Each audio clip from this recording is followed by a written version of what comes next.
Et bonjour à tous. Donc bienvenue sur la chaîne Twitch spéciale Japanior. Donc on est de retour avec Renaud Lemaire et Michael Almodovar qui ont vite fait pris le temps d'une petite pause après leur table ronde sur la création de l'univers. Donc merci les gars d'être venus. Avec Merci à vous. plaisir. Pas de souci, non. Dans le chat, n'hésitez pas à dire si vous entendez pas très bien les niveaux de son et tout. On fera les petits réglages.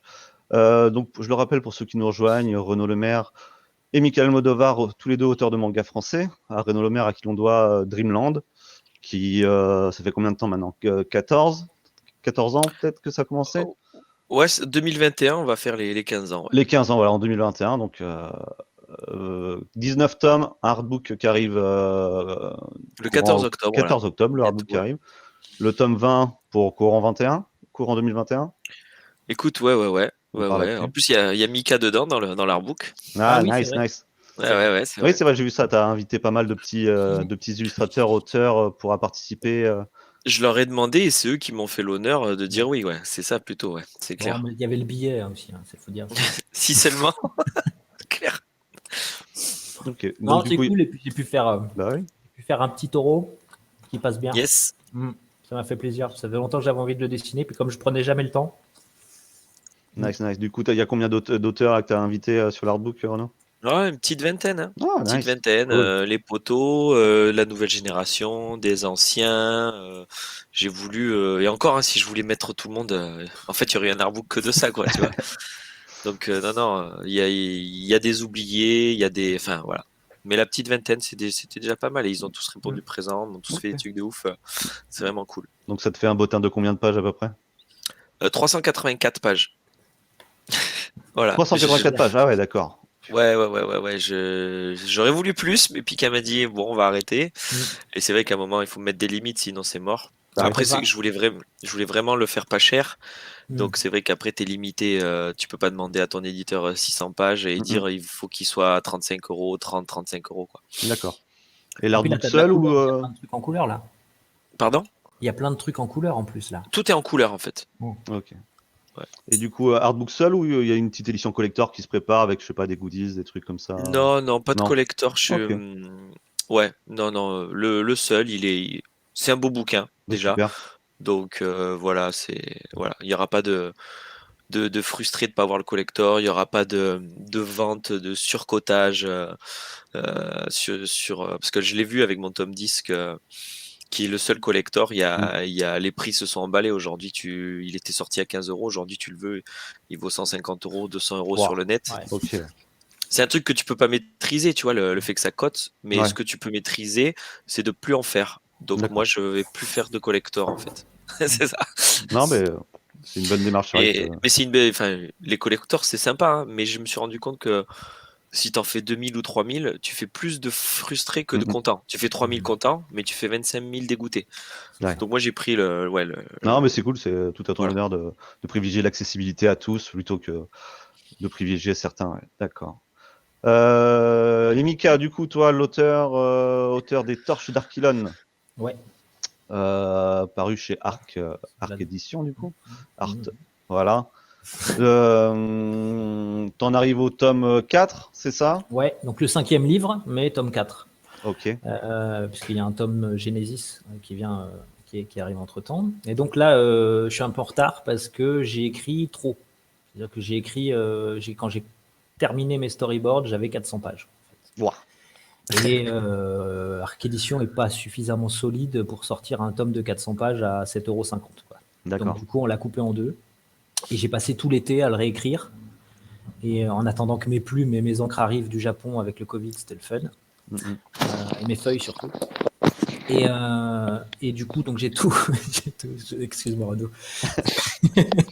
j'ai tout réécrit, je l'ai découpé, je l'ai réorganisé. Et là, en fait, j'encre à partir de maintenant. Là, je suis en train d'ancrer les 2 tomes en même temps, petit à petit. Je vais pas m'arrêter en fait. Je pense que je vais ancrer au mois de juin.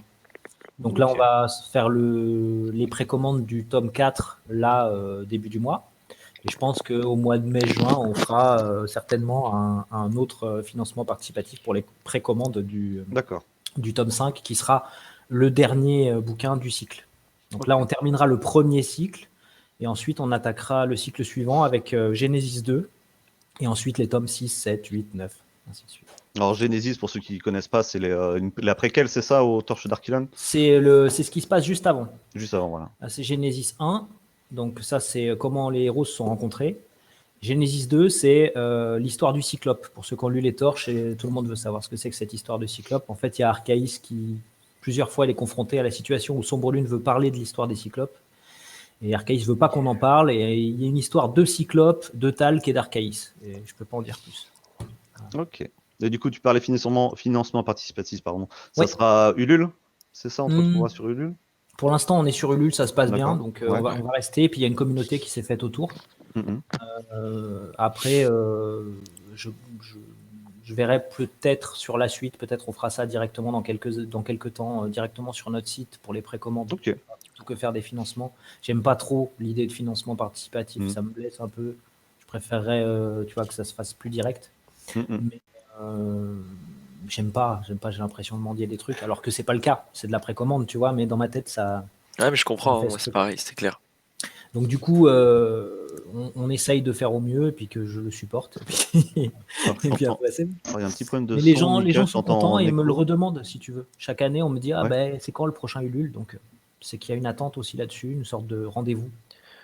Ouais, puis c'est devenu dans leur logique, hein, les gens, en fait, parce que je comprends tout à fait ce rapport de demander aux gens, parce que moi c'est pareil, mais en fait, j'ai compris que les gens ils préfèrent te donner à toi directement Exactement. Et que nous, c'est exactement finalement, le format en finalement plus. quand ils te disent, tu sais, quand ils achètent un bouquin, moi ils me achètent Dreamland, ils disent ah ben je vous donne les 6 euros. Tu dis ben non, moi j'ai pas, c'est pas pour moi tout l'argent. Et en fait, quand tu leur expliques, ils se disent ah ouais. Et Et ils les préfèrent passer comme crowdfunding, ça, voilà, t'as raison. voilà. Ouais, c'est vrai. Après, moi, c'est différent, tu vois, sur le contrat que j'ai avec Arc Édition, ce que je vends sur les salons, c'est 80% pour moi. Ah ben forcément, bien sûr, puisque toi Tu tu, vois. mais bien sûr, ouais, Et ouais. après, tout ce qui est en ligne, tout ce qui est en commande, les trucs de librairie, les trucs de médiathèque et tout ça, tout pour Arc Édition. Mhm. J'interviens pas, tu vois. Après, c'est vrai qu'on peut admettre quand même que tout ce qui est financement participatif, ça permet à énormément de jeunes auteurs au moins de sortir quelques petits tomes, une centaine, 500 comme ça pour leurs fans, quoi. Donc ça leur permet aussi de pouvoir accéder à l'édition facilement. Ça permet aussi de sortir un truc qui est fini. Oui, voilà. Souvent, tu sais, tu as des jeunes auteurs, ils se lancent sur un projet, puis ils n'arrivent pas à aller au bout. Là, le fait d'avoir un financement participatif qui est fini, ok, ils ont les sous, mais ils sont obligés d'aller au bout du délire. Donc, du coup, il y en a certains, ils vont continuer après, puis il y en a d'autres, ils vont voir que c'est pas leur cam, et puis ça permet aussi d'égrener et puis de savoir où on en est par rapport à ce qu'on veut proposer. Bien sûr. Et je prends l'exemple de Juste Lui que j'avais sur Twitch hier, justement qu'il il en est à sa deuxième campagne Ulule réussie avec succès. Et pour lui, ça lui sert aussi de gage de qualité, de confiance aussi pour aller démarcher un éditeur derrière, pour leur montrer, vous voyez, moi j'ai fait 2 campagnes Ulule, j'ai mené à bien mes 2 trucs, j'ai pondu 2 tomes de qualité, pour avoir voilà un peu plus de poids dans sa demande éditoriale auprès d'une maison édition. Mais ça sera, c'est pour ça, moi, Joss Lui, c'est le poteau. Ça sera l'occasion de voir si c'est efficace, ce genre de démarche. Oui. Parce que. C'est une bonne expérience, lui. Voilà. Parce que Mika, c'est à part lui, il a monté sa boîte, donc il est éditeur, il a toutes les casquettes. Mais c'est vrai que le crowdfunding ou le financement participatif pour des petites séries de jeunes auteurs, à part, comme tu dis, la satisfaction d'avoir le bouquin pour soi concret et de le filer aux quelques contributeurs, je sais pas si c'est, et de faire un produit fini, je sais pas si c'est la bonne démarche en fait. Parce qu'en fait, les crowdfunding, moi j'ai l'impression qu'en fait c'est plus quand tu as une grosse communauté qu'il faut que tu te demandes si tu passes par un éditeur normal. Tu vois, comme les Maliki, les machins, où eux, c'était logique de se dire ben non, mais en fait, j'ai pas besoin de la chaîne de l'édition, parce qu'en fait, si je demande à mes abonnés, tout sera mieux et tout, tandis que croire que souvent c'est ça, c'est des auteurs qui sont fait un peu refouler par les éditeurs et que du coup tu as quand même envie de faire que ce bouquin il existe, et donc tu demandes un petit crowdfunding à 3000, 4000 euros et tout, tu y arrives, tu es content. Mais est-ce qu'au final, toi en tant que, là je parle en tant que carrière, en tant qu'auteur qui veut en fait que ta BD soit lue par plein de gens, est-ce que ça vaut le coup d'aller dans ce genre de truc où tu vas devoir faire les contreparties, machin, pour au final 200, 300 lecteurs, 300 contributeurs, tu vois? Parce que c'est ça. En fait, il faudrait voir là, avec Louis, je sais pas, j'ai pas suivi le deuxième, j'ai contribué au premier. C'est au-delà de savoir s'il a eu beaucoup d'argent, c'est combien il y a eu de contributeurs en faire. C'est ça que l'éditeur va voir. On s'en fout que tu en aies eu 23 000, que tu aies eu 20 000 euros, 9 000 euros. Si tu as 150 personnes qui ont donné 20 ou 40 euros, ça fait 150 lecteurs. Et c'est ça que l'éditeur va peut-être voir. En disant, ben oui, tu as réussi tes deux crowdfunding, c'est gage de qualité et tout, mais en fait, c'est 150 personnes. Et 150, c'est pas un truc que l'éditeur, tu vois. C'est pour ça, Louis, ce sera cool de voir si les éditeurs vont regarder ça. Mais aujourd'hui, les crowdfunding qui explosent, c'est des gens qui ont déjà leur communauté. Et moi, j'aurais tendance à un jeune auteur qui se fait refourrer par les éditeurs, mais de travailler et de tenter la démarche quand même. Classique, tu vois. Mika, il a voulu lui se couper de toute cette chaîne qui est aberrante. Et donc, c'est je fais tout. De toute façon, voilà. je sais pas travailler pour quelqu'un ou avec quelqu'un. Je suis trop indépendant. Donc, c'est une autre démarche. Ouais. Voilà. Et en plus, quand je suis allé sur le crowdfunding, c'était pas pour continuer les torches. C'était au départ, c'est ma nana qui m'a dit on fait ça, et moi je lui ai dit ok, si les gens sont encore intéressés par cette histoire, bah je continuerai. Ça permet de voir, tu vois, si les gens sont encore là après 2 ans, parce que moi j'ai été bloqué 2 ans quand même. Et donc c'est ça. Et du coup, je suis arrivé sur le truc, on a dit voilà, on lance le truc, et si ça foire, bah, je fais autre chose, tu vois, j'arrête, ça sert à rien. Et le fait est que bah, c'est reparti tellement et tellement fort, et puis avec tellement de demandes, et après sur les salons, on a dû faire des réimpressions de tomes 1, là cette année on réimprime encore pour la 3e fois les tomes 1 et les tomes 2.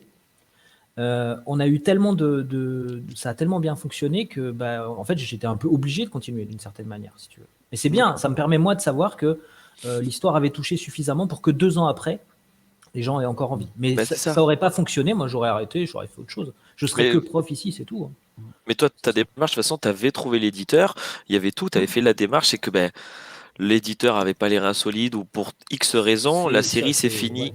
Pas à cause du manque de vente, mais parce qu'il a fallu finir. C'est pour ça que Souria aussi a raison que si jamais avec Ankama ça le fait pas, qu'il continue les quelques tomes. Puis il est bon, voilà, il est super bon en plus. Souria, il fait des trucs magnifiques. Mais un jeune auteur qui se fait refoule et qui veut quand même faire ses trucs, je sais pas si c'est le truc viable pour plein d'années en fait. C'est ça. Après, il y a plein d'autres trucs à faire, comme avait fait Irene, tu vois, sur les sites de lecture en ligne, tu mets chapitre par semaine. Exactement. Après, Irene, c'est l'exception où à chaque campagne, c'est un carton plein, elle ressort plusieurs. Oui, mais elle a une commu de ouf. Oui, oui, c'est ça. C'est pour ça que. Moi, pour la connaître bien, Irene n'est pas une exception. Au contraire, elle résume parfaitement la galère qu'est un crowdfunding. Parce que les 2 premiers, même s'il y a eu un succès, c'était pas un succès dans le sens où elle aurait pu vivre aussi confortablement qu'un auteur juste lambda, d'un jeune auteur. Exactement.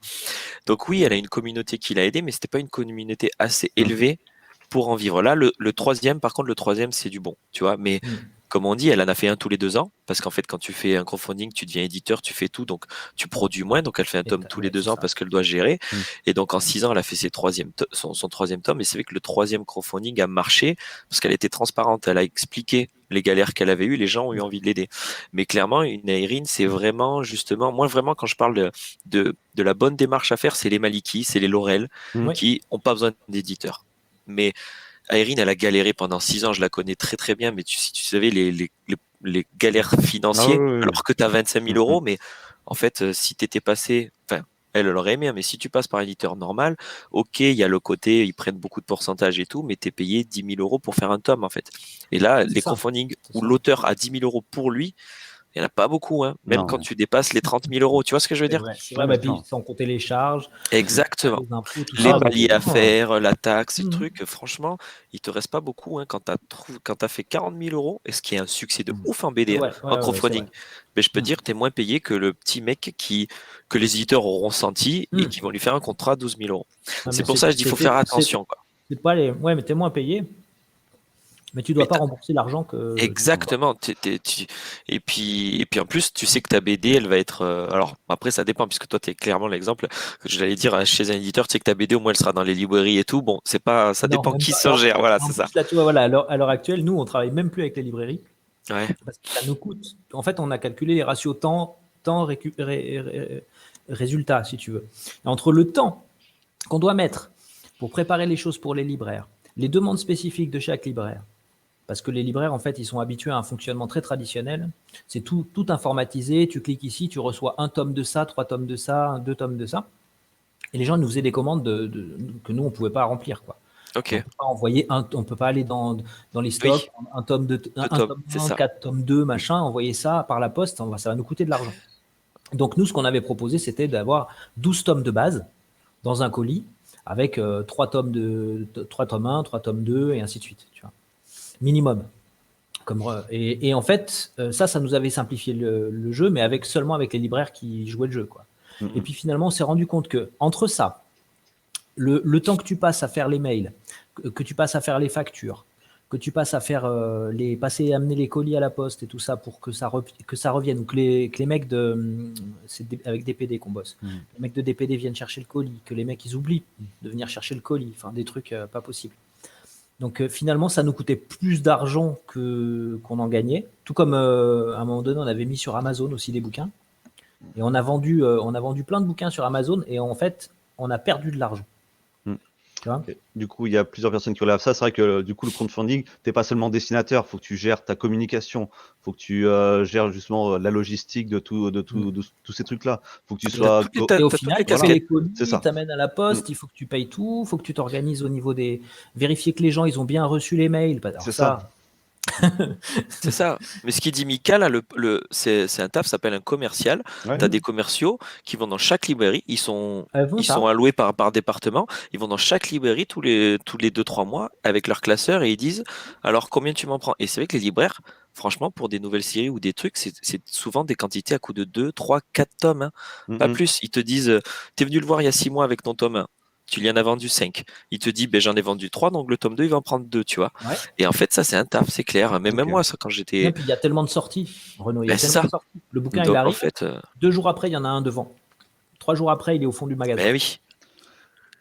Donc, il n'y a pas de visibilité. Même un libraire qui serait à fond et qui adore la série, qui essaye de la mettre en valeur, il ne pourrait pas. Il y a tellement de nouveautés. Et ça va tellement vite. C'est encore ça, je disais, c'est par rapport à la distribution. Il faut savoir que les distributeurs ils gagnent de l'argent quand les livres ils arrivent, mais aussi quand ils repartent. Oui, les retours, ouais. D'accord. Donc du coup, eux, il faut que ça bouge. Il faut que ça bouge vite. Et c'est comme ça qu'ils font leur business. Donc c'est aussi pour ça que nous, on s'est extrait de ce truc-là, pour pas nourrir ce qu'on considère, nous, dans nos valeurs à nous, comme une sorte de parasite. C'est clairement le distributeur, c'est celui qui prend tout alors qu'il fait rien dans la création. Quoi. Et il prend dans les deux sens. C'est-à-dire qu'il prend quand c'est vendu, mais quand c'est pas vendu et qu'il y a les retours et qu'il faut brûler les bouquins, ce qui est un truc fou. Ouais. Les envoyer aux auteurs, les auteurs ils aient une pile de bouquins pour aller dédicacer et puis qu'ils se fassent des sous dessus, tu vois. Non. Mais ça coûte plus cher d'envoyer les bouquins que de les brûler, c'est débile. C'est aberrant. Et du coup, voilà, nous on travaille encore avec quelques libraires, mais très peu. Et de base, on fait tout. Je fais tout sur les conventions, les salons et en ligne. Mais surtout les conventions. Voilà. Ok. Pour en revenir vite fait, j'ai vu vite fait dans le chat l'ombre du Z qui disait parce que c'est un scénariste qui bosse dans la BD, il dit pour lui, un éditeur va regarder un crowdfunding efficace si pour lui il y a 3000, au moins 3000 participants, 3000 contributeurs. Ouais. Tu vois, c'est ce que je te disais, c'est les contributeurs qu'il faut voir et pas le montant ou pas la somme. Exactement. Bien sûr. Donc il disait 3000 contributeurs, pour lui c'est grosso modo ce qui permet en termes de vente d'albums bruts de rembourser du coup l'avance de droit. Alors c'est vrai qu'en termes d'édition, si tu as 3000 lecteurs, c'est la base minimum. L'éditeur va pas gagner d'argent, mais il se dit voilà, c'est un peu les normes aujourd'hui. C'est vrai que tu es en dessous de 3000, on t'arrête ta série. En fait, voilà. Ouais. Ok. C'est normal. Mais oui, parce qu'ils peuvent pas. Si tu veux, l'éditeur, lui, il va te donner ton avance sur droit et il va faire imprimer le bouquin. Donc ça, c'est déjà tous les sous qu'il a de base à allouer au projet, ils sont là. C'est ça. Tes droits, ton avance et la fabrication, et puis bien sûr les envois au distributeur. Okay. Une fois que ça s'est fait, il n'a plus rien. Et cet argent-là, il ne l'avait pas au départ. Hein, souvent, c'est à crédit, et si ce n'est pas à crédit, c'est des subventions. Donc cet argent-là, après nous, en tant qu'auteur, on va en vendant des bouquins, nos droits d'auteur vont être envoyés jusqu'à ce qu'on ait remboursé cette dette. Et une fois que cette dette est remboursée, on touche nos premiers centimes. C'est pour ça que Renaud, il a touché son tome 1, les droits d'auteur du tome 1, il y a 3-4 ans. Il y a 3-4 ans, ouais, c'est ça. Oh là là, ouais, ça marche. Sur 20 tomes, c'est ouf. Mais c'est normal. Mais c'est ça, en fait, un éditeur, il est rentable à 10 000 ventes, quasiment. Donc, il n'attend pas à 10 000. Donc, tu vois, en fait, si tu vends 2000 ventes, il perd beaucoup d'argent, c'est normal. Donc même à 3000, même à 6000, même à 7000, le mec n'a pas remboursé en fait. Donc il faut pas foire non plus à chaque fois l'éditeur en mode, C'est pas putain, un ils mec sont après méchant. l'argent. Voilà, c'est ça. Non, non, c'est clair. Quand tu fais de la créa, surtout française, tu fais pas ça pour gagner de l'argent. T'essaies de faire un pari sur le long terme. C'était ça avec Dreamland. Ils ont été rentables qu'à partir du tome 4. Mais eux, ils avaient jugé que s'ils trouvaient des, un lectorat, s'il y avait 7000 ou 8000 personnes, c'était l'objectif de Pika quand ils m'ont signé. Si on a 8000 lecteurs de Dreamland, ils perdaient de l'argent sur chaque tome, ils se disaient, c'est l'intérêt, ça veut dire qu'il y a quand même 8000 gens qui sont intéressés par cette histoire, et bon, on va la produire. Parce que un éditeur, normalement, a d'autres séries, tu vois, c'est à eux de voir, ils vont pas couler parce que toi, tu vends pas. Mais l'éditeur est pas là pour dire, bon, ben, c'est pas des comptables qui disent, mais non, mais là, Non, là, non, on c'est perd clair. 1 centime, on t'arrête. Il y a quand même ce côté humain où tu dis, ben, s'il y a 8000 personnes intéressées par la petite BD de ce mec, on va la continuer. Sauf si, évidemment, t'en fais 40 et que tu perds de plus en plus de lecteurs. Mais tu vois, ils cherchaient même pas à atteindre un seuil de rentabilité avec moi. Ils cherchaient à voir si ça intéressait assez de gens. Mais Donc c'est pour ça qu'il faut dire, C'était Pika ou ouais, c'était Pierre? c'était Pierre Valls. Mais c'est pour ça, oui, tu as raison de dire, quand on parle éditeur, quand on dit Pika, Ankama, Akata, c'est des gens derrière. Mm. Et souvent, c'est les chaises tournantes. Donc, en fait, tu as des humains derrière toi et en face de toi. Et selon qui tu as, et ben, il y a un discours plus ou moins différent. Donc, c'est vrai que souvent, on entend, ah, Akama, en ce moment, ils font de la merde, machin, machin. Mais tu dis, mais ça dépend qui, parce qu'il y a eu plusieurs Eh oui. directeurs éditoriaux. Et voilà, c'est une entité, l'éditeur. Derrière, tu as des humains et des fois, tu as des éditeurs, c'est vrai con. Enfin, des éditeurs, tu vois, je parle des les mecs qui Oui, je vont vois ce gérer que la tu veux dire. collection, c'est des vrais, Directeur de ils ont un collection. autre délire et t'en as d'autres plus humains et tout. Donc c'est vrai que faut pas souvent cataloguer. Pika, eux, c'est des nuls, eux, c'est des bons machins. Ça dépend qui y a derrière. C'est D'accord. vrai. C'est vrai, ouais. C'est très Est-ce que vous important. C'est pensez pas. que, Pardon. excuse-moi, est-ce que vous pensez que les éditeurs en ce moment, c'est Obo Rognon, pardon, qui soulève ça dans le chat, est-ce que vous pensez que faire des longues séries comme c'est ton cas, Renaud, c'est plus trop leur démarche maintenant, qu'ils vont vraiment chercher un succès immédiat sur de l'histoire, sur du one shot ou des trucs comme ça, ou ça devient risqué pour eux de miser sur du long terme? Ben, en fait, c'est le plus gros risque, mais il n'y a pas un éditeur qui ne veut pas avoir une Ouais. série. Non, c'est la démarche. T'es éditeur, tu veux faire des longues séries et tu veux Mhm. signer plein de longues séries. Après, c'est sûr, pour que la série devienne longue, il y a tout un cursus, il y a toutes les embûches que tu dis, ben, t'y arrives ou pas. Mais non, mais un éditeur qui dira je ne veux signer que des one-shots, ben, il est pas franc parce que non, en fait, t'as juste envie de trouver la série qui se rentabilise d'elle-même. Donc, ils sont tous à la recherche de séries, donc même aujourd'hui. Mais évidemment, aujourd'hui, tu as le recul, tu sens que ben, c'est chaud même quand tu es un gros blockbuster, c'est chaud d'exister. Mhm. Donc évidemment qu'ils vont prendre le minimum de risques et qu'ils vont essayer de minimiser, de se dire on peut partir sur du 3 tomes, 4 tomes, 5 tomes. Mais évidemment que si ça marche, c'est les premiers à te dire, mais évidemment, fais-nous en 20, tu vois. Mhm. Mais ils peuvent pas avoir ce discours dès la signature parce que tout le monde aujourd'hui ignore la recette du succès. Donc oui, peut-être que quand tu vois les séries s'arrêter ou la demande des éditeurs sur des cycles, des arcs à coup de 3 tomes, on pourrait se dire que leur démarche n'est pas de partir sur de longues séries, c'est juste que non.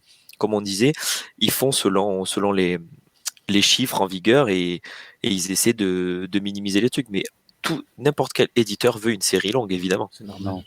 C'est normal.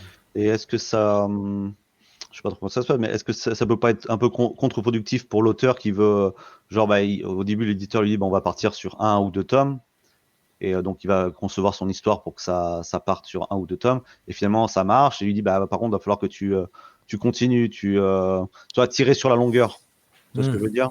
Ouais, mais ça, faut être malin. Tu Ouais. prépares une fin ouverte, tu Mhm. t'arranges pour que tes 2 tomes. En général, de toute façon, n'importe quel auteur, il va arriver dans sa tête, ça fait plus. Il y a toujours trop Oui, de trucs à raconter. Donc, Mhm. tu peux t'arranger pour te faire une George Lucas, tu vois, où tu donnes qu'un bout, quoi. Mhm. Tu donnes qu'un bout, et si ce bout-là il marche, eh ben, tu feras ce qu'il y a avant, ce qu'il y a après, ce qu'il y a autour. Mais il faut garder le truc ouvert. Après, moi, s'il y a des gens qui veulent vraiment faire de la BD ou du manga et qui veulent proposer à des éditeurs, s'il y a une chose vraiment que moi j'insiste et que je leur dis vraiment faites ça, c'est faites plein de petits one-shots qui servent à rien, entraînez-vous vraiment, finissez les choses que vous commencez, et quand vous avez un truc prêt, que vous sentez que c'est solide, là vous pouvez démarcher les éditeurs.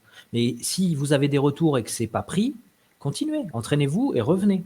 Mais faites pas le truc genre je propose aux éditeurs une série de 200 000 tomes parce que j'ai lu tous les One Piece et que je veux écrire comme Oda C'est et pas pro. machin et mon histoire. Non, non, C'est pas pro. Déjà, t'arrives, tu fais, je veux ça faire passe pas. 28 tomes, le mec il fait allez, ciao.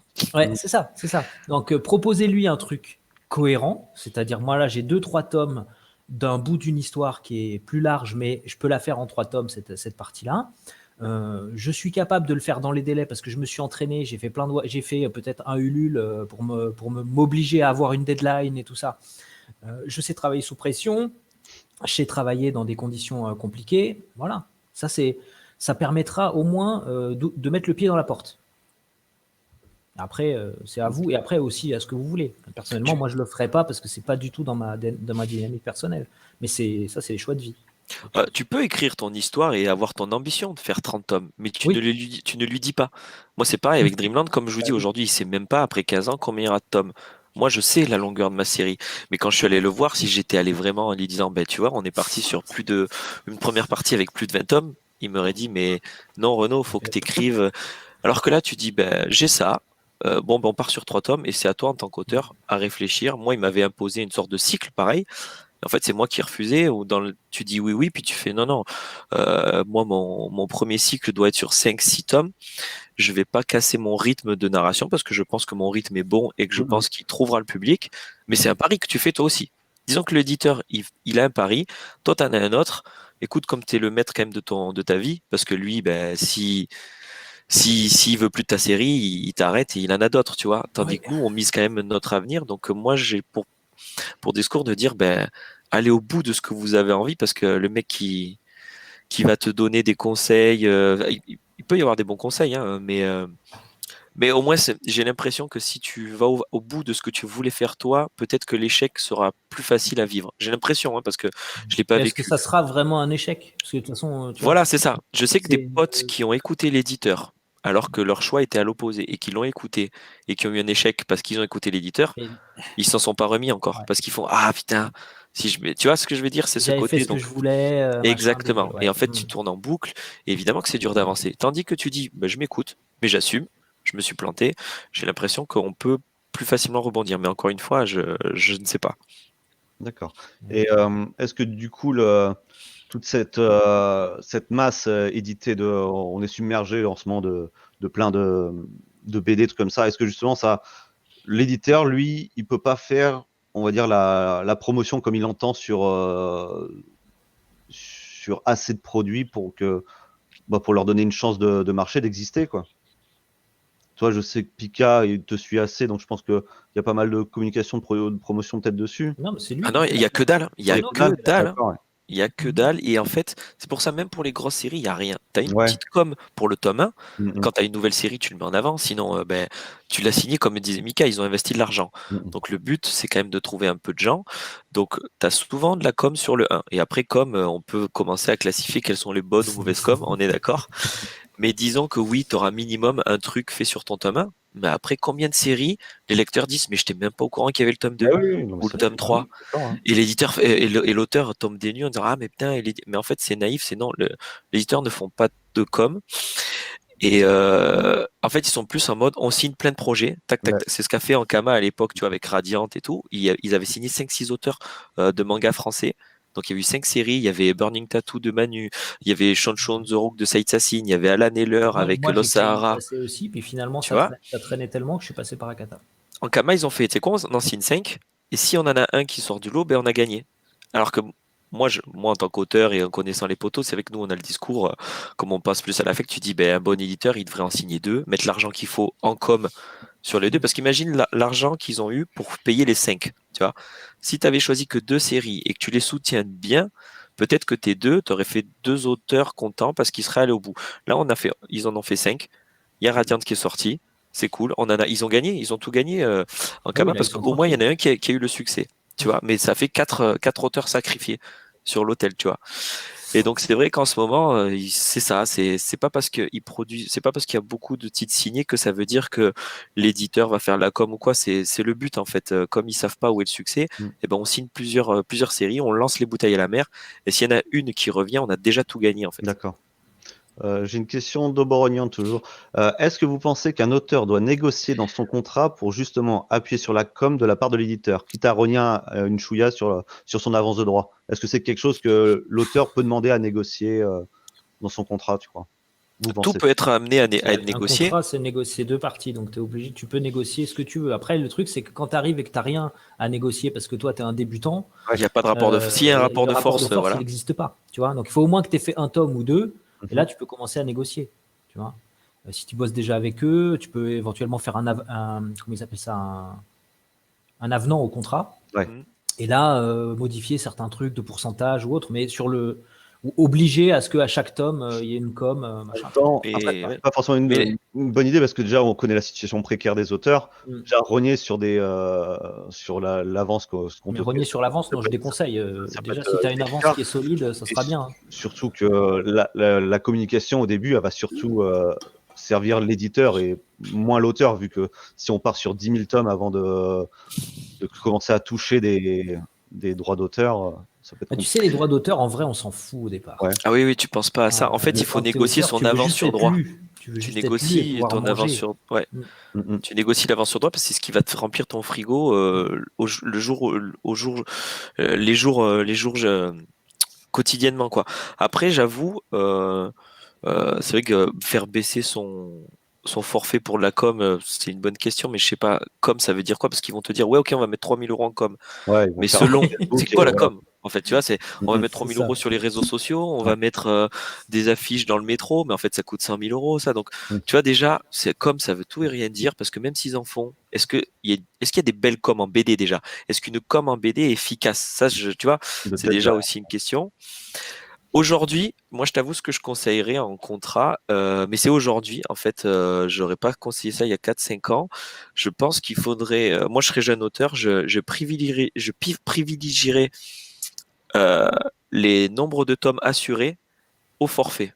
Alors que tu vois, c'est à l'inverse de ce qu'on vient de dire. Tu Ouais. vois, par exemple, j'essaierais plus de négocier un 8 000 € le tome et assurer 5 tomes Mm. qu'un 10 000 les 3, parce qu'en fait, on se rend compte que 5 tomes, ça va te permettre de vraiment lancer une série. Tu auras plus de Oui. pages parce qu'on voit qu'il y a des séries qui buzzent après 3-4 tomes. Parce Il qu'il faut au y a, moins 4 il y a tomes, cet je arc. pense, ouais. Donc 3-4 aujourd'hui, vu tomes, le ouais. contexte du marché avec tous les titres et tout, et vu que le bouche à oreille marche vachement sur les réseaux sociaux, je pense que plus on a de tomes, plus on a de sorties, plus la série, tu vois. Parce que si tu négocies 3 tomes, c'est ce qu'on disait, ce que disait Souria, dès la sortie du tome 2, il te dit si tu arrêtes ou pas. Ouais. Ouais. Donc, Bah oui. au tome 2, ils te disent fais-nous la fin pour le 3. Mm. Tu as 5 ou 6 tomes, et ben déjà, cette épée de Damoclès, elle arrive à partir du tome 3 déjà. Donc, déjà, en 3 tomes, tu as pu faire le rythme que tu voulais. Et si jamais ils te disent, parce qu'en fait, c'est sur le temps. Peut-être que tu pourras négocier un tome 6, tu vois. J'ai l'impression, moi, sur ce que je conseillais, mais enfin, encore une fois, c'est mon avis, je sais pas si Mika est d'accord. C'est si vous pouvez gratter 1 ou 2 tomes en plus et en laissant 1 000 € sur l'avance, moi, c'est ce que je ferais aujourd'hui. Mm. Ouais, un D'accord. forfait cycle, quoi, un peu. Ouais. Ouais, et à la fin du truc, peut-être que là, tu auras de quoi négocier parce que tu auras un poids, tu auras eu de la vente, peut-être que ça aura décollé, vu comme disait Renaud, les fameuses 600 pages, 600-800 pages qui font que bah, là, ça y est, il y a quand même de quoi savoir exactement comment Exactement. ça se passe dans ce manga-là et donc décider si ça nous plaît. Donc oui, non, moi je trouve que c'est un bon concept, ça me Parce paraît, que, ouais. intelligent. Parce que ce que je disais, tu vois, avec 3 tomes, tu peux raconter quelque chose de bien. Mais aujourd'hui, on est conscience, là, vu le marché, que c'est pas parce que tu fais quelque chose de bien que tu as du succès. Ouais, faut Donc être c'est pour vu. ça que, Faut être vu. tu vois, je suis pas contradictoire où je dis, ben oui, 600 pages, on est quand même, c'est un luxe. Mais en fait, aujourd'hui, il faudrait plus pour que la série commence à buzzer, en fait. C'est ça que je veux dire. C'est que le lecteur va être Prends Maître habitué à voir. Gims. Tu mets Maître Gims au scénario. Et... Tu vois, il y a une différence entre, t'as eu 5 sorties en 1 an, en 2 ans ou en 3 ans. Mine de rien, il y a eu 5 couves sur Internet, dans les libraires et tout. 3, ça commence à être court aujourd'hui pour pérenniser une série. Voilà. C'est assez pour raconter des bonnes choses, comme on disait tout à l'heure.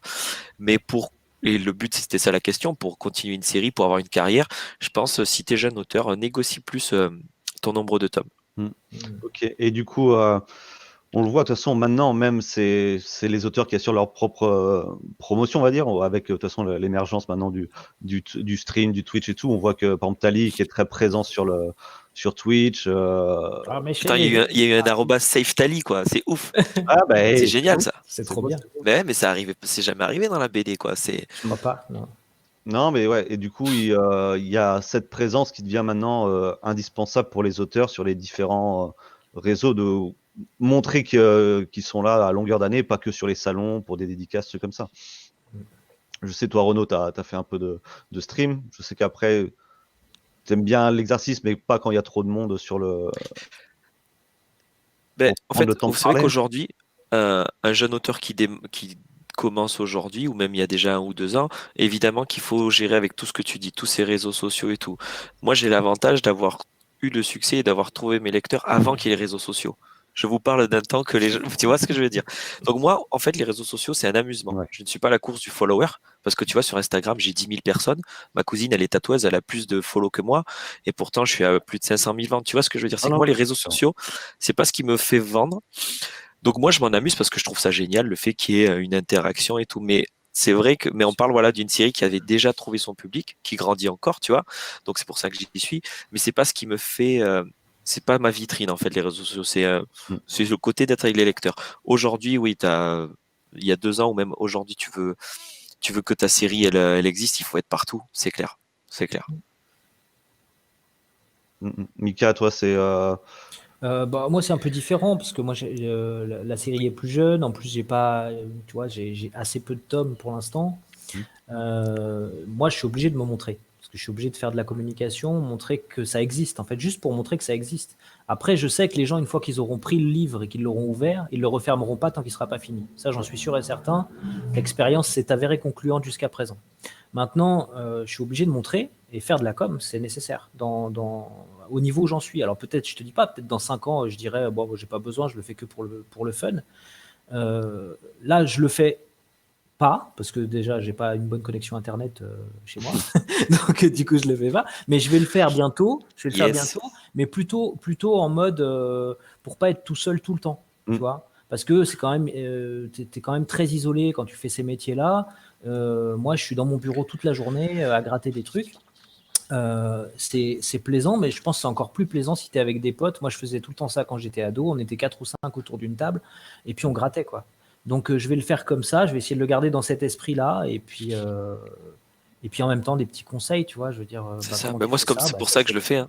C'est clair, hein. C'est pour tchatchouiller avec les gens. C'est ça. T'es tout seul dans ton bureau, tu dis t'as 3-4 personnes. C'est pour ça qu'aussi j'avais moi ce délire avec ma chaîne. S'il y a trop de monde, je la supprime parce que c'est pas le but, quoi. C'était ça. pas le but. Voilà, c'est pour avoir une bonne discussion et parler de tout, il faut être 15-20 minimum dans le chat, tu vois.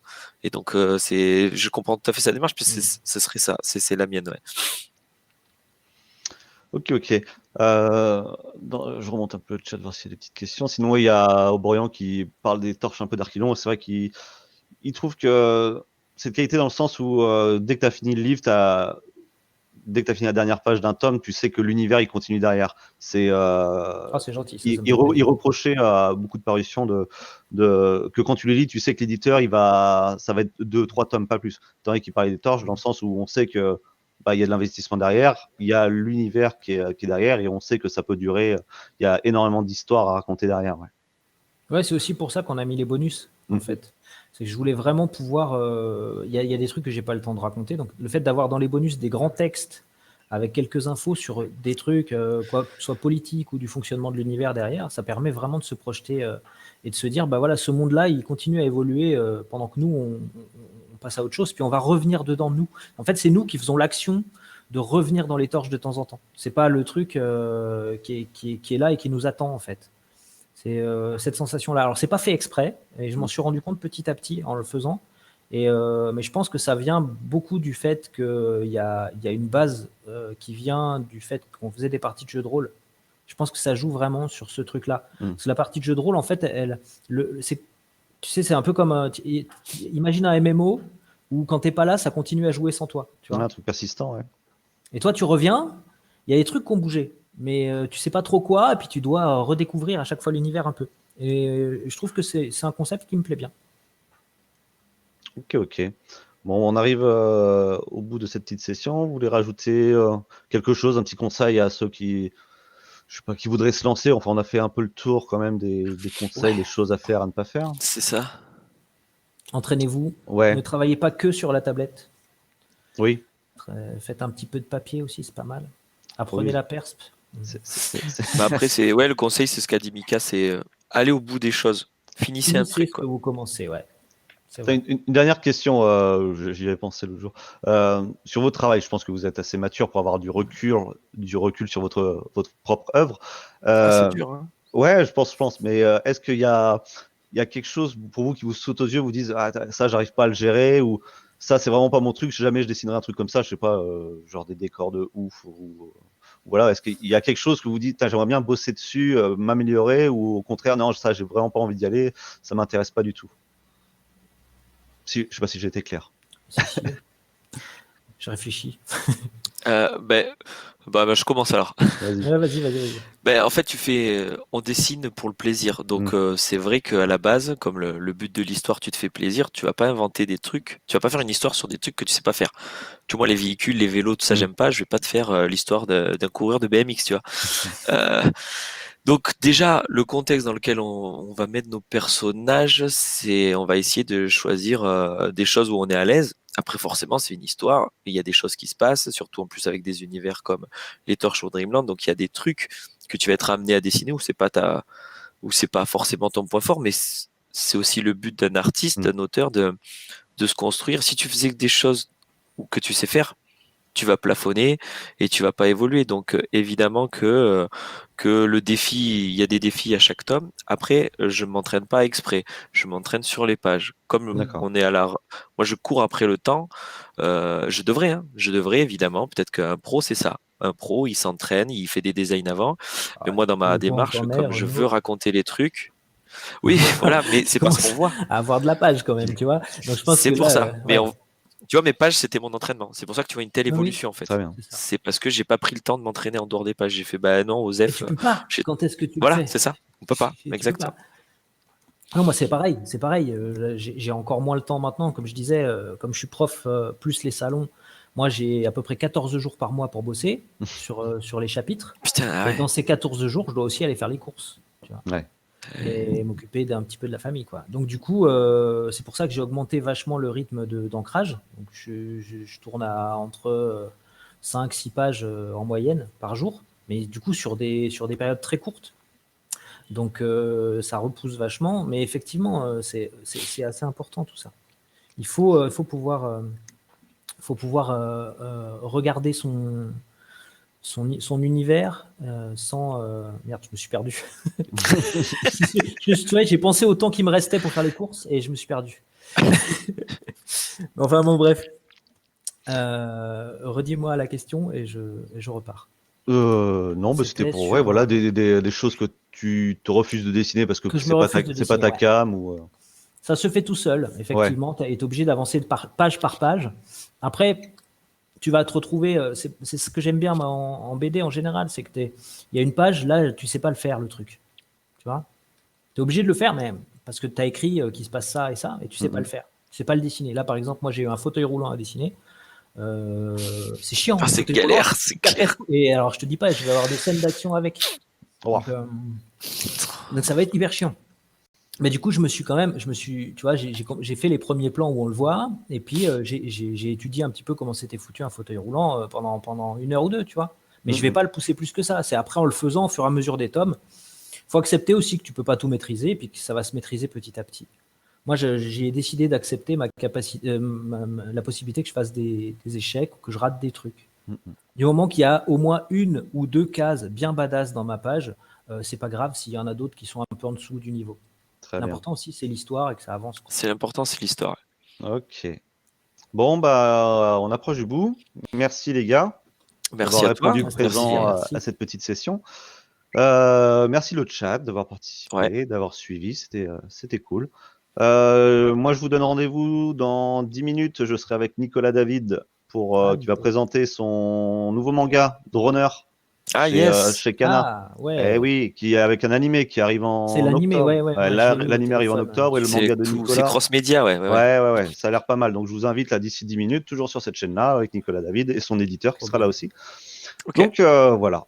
Et moi, dans une petite demi-heure, je serai en live. Allez sur le Discord. Si vous voulez sur le Discord, je vais en créer J'en crée une ou deux pages, voilà. je pense. Allez papoter avec Michael, il n'y a pas de souci. Cool. Le YouTube Japaneur qui continue toujours. Alors, je sais pas ce qui est en cours là, mais n'hésitez pas à aller faire un tour. Et merci à tous. C'était cool. Merci Renaud, merci Ben, de rien, Mika. merci. Un plaisir. Ciao, Ciao Mika. Renaud, à À très bientôt. bientôt. Salut. Ciao.